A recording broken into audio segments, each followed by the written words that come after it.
America అధ్యక్షుడు Trump 50% దాకా భారతదేశం మీద వేసిన టారిఫ్లతో పాటు బ్రెజిల్ మీద వేసిన 50% టారిఫ్లతో పాటు మిగతా అనేక దేశాల మీద 15 నుంచి 25% దాకా వేసిన టారిఫ్లు ఇవన్నీ కూడా 1977లో యుద్ధం సందర్భంగా వచ్చినటువంటి ప్రత్యేక అధికారాలని బేస్ చేసుకుని వేసినటువంటిది.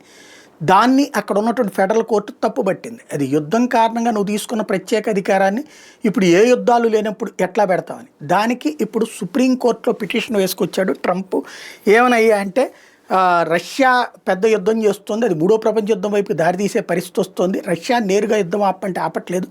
భారతదేశం ఆయిల్ కొనడం ఆయిల్ మీద మనం ప్రెషర్ చేస్తే కనుక అప్పుడు భారతదేశం తన అవసరాల కోసం రష్యా మీద ప్రెషర్ చేసి యుద్ధం ఆపిస్తుందని ఒక పిచ్చి స్టేట్మెంట్తో సుప్రీంకోర్టులో పిటిషన్ కూడా వేశాడు. అదే సందర్భంలో భారతదేశం ఎంత ఒత్తిడి తెచ్చినా రష్యా నుండి ఆయిల్ కొనడం మానలేదు, తగ్గించలేదు. పైగా 5% డిస్కౌంట్ ఎక్కువ వస్తుందని మరింత కొంటోంది. ఇంకొక వైపున భారతదేశం కొని ఇతర దేశాలకు అమ్మడం కూడా మానలేదు. యూరప్ దేశాలు ఈ ఆగస్టు నెలలోనే భారత్ దగ్గర నుంచి భారీ ఎత్తున డీజిల్ కొన్నాయి. జూలైతో కంపేర్ చేస్తే 137% ఎక్కువ డీజిల్ కొన్నాయి అన్నటువంటి విషయం తేలింది.